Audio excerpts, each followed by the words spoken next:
And now we're back, and as we said, we're going to be exploring that Baltic perspective and Ukraine's Prime Minister, Mr. Shmyhal, who's just completing his tour of those three countries.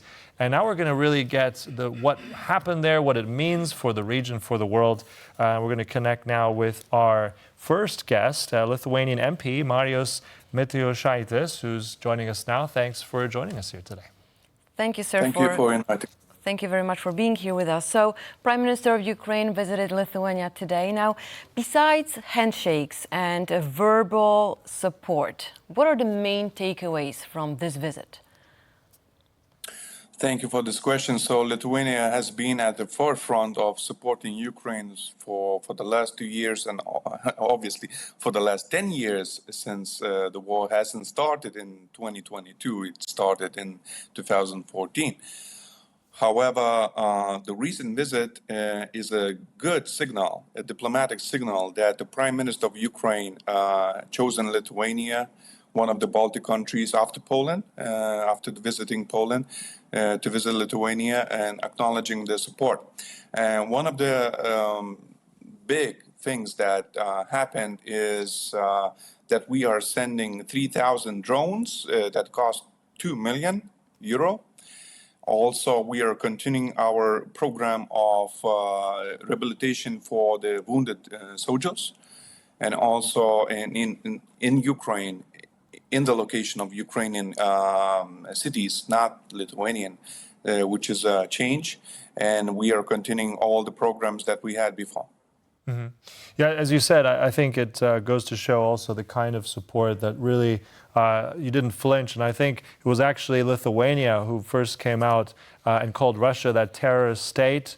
I believe that was first also pushed through the European Union, through your MEPs.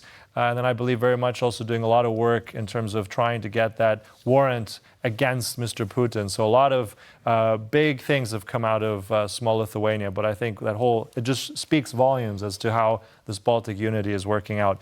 Tell us a little bit more, because I'm curious as to the nature of this support. I mean, it's so clear for the Ukrainians, obviously, but why does it matter so much? Why has Lithuania not flinched in showing this support?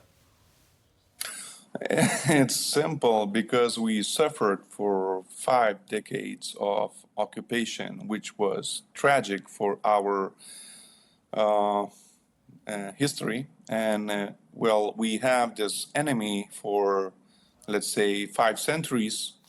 So we have this conscious understanding of what Russia is, of what Russia was, of what Russia is, and of what Russia will be. Because they are not capable to actually build their civil society. The civil society, any demonstration is completely ruined in Russia, and we simply understand the urgency of this conflict, that we have to solve it in Ukraine if possible. Because otherwise we will have to gamble the 5th article of NATO. You know, we will have to guess what would happen if Ukraine falls. So this kind of scenario is not an option. That's why we support Ukraine as much as we can. Now, today also Prime Minister of Ukraine and of Lithuania, they announced a new sanction, a new initiative, as they said, a ban on air transit to the Russian Federation and Belarus. Now, can you expand on that a little bit? What effect will it have on Russia, and how exactly will that work? So it's just a continuation of numbers of sanctions that we implemented, bravely for the last 2 years. We are the first ones to ban Russian propaganda television channels as well. This is just a continuation of that. We have to stop logistic channels that continue to support, continue to bring taxes for Russia that fund this war. So it's nothing new. It's basically the continuation of the work that we have been doing. Yeah, and as you said, there is that historical precedence that Lithuania and other Baltic states have experienced this terrible, terrible time with Russia through history, fairly recent history, I might add. Let's just also share with you and our viewers some of these tweets. The first one I want to show, this is from Prime Minister Šmyhal's personal account of these last few days. That first tweet now, believe he is in Riga, so let's try and share that now with our viewers. And I think you'll be seeing images there of laying flowers there, and he was accompanied by Evika Šilina, who is the Prime Minister of Latvia there, so you can see some images. And exactly this, I think, goes to show, as you said, this historical precedence, this freedom monument, very, very important symbol, gathering place. And let's move on to the next one, which is a short video of just today, and I think this will really strike home for you, Marius. And this is a video of now Mr. Šmyhal in Vilnius on that next tweet that we want to show, and that should be on the screen in a moment for our viewers. There we go, and here he is paying tribute to those who've died for freedom of Lithuania. And this is, I think, as you said, what people know all too well in the Baltic states. So I think this is why, as you said, the Baltic states do not flinch.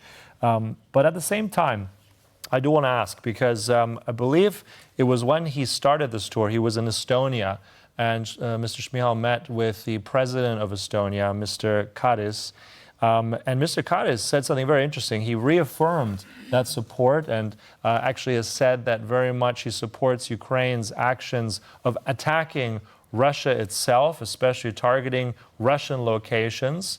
But at the same time, there's a policy clash because, I mean, we have the ambassador of NATO, of the United States to NATO, who very much has said that she does not support as the United States wants to reel in Ukraine on this. But it's very clear that the Estonians are totally in support of this. What do you think of this policy clash, and how is it viewed from Lithuania?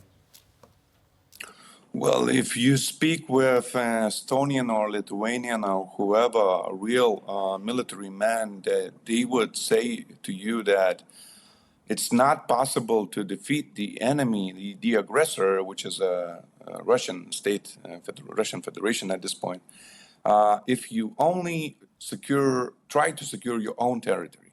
You have to attack some locations that are in the enemy location, geography, which is logistics of oil, logistics of, production of drones or anything that they are relocate and attack again. So from the military standpoint, it's not possible to really be capable to defend yourself without attacking the enemy in the enemy territory. So for me, and I guess for some Estonians, it's very logical to do so. And Russia, because of the movies, because of the Cold War, is so mystified for so many centuries. However, Russia is just, GDP is the size of Italy only. So the European Union itself is 20 times bigger economy than Russia is. And we are still thinking that Russia is somehow very strong. It's not. Mm-hmm. Yeah. But I think Ukraine proved it that it's absolutely not. Marius, thank you very much.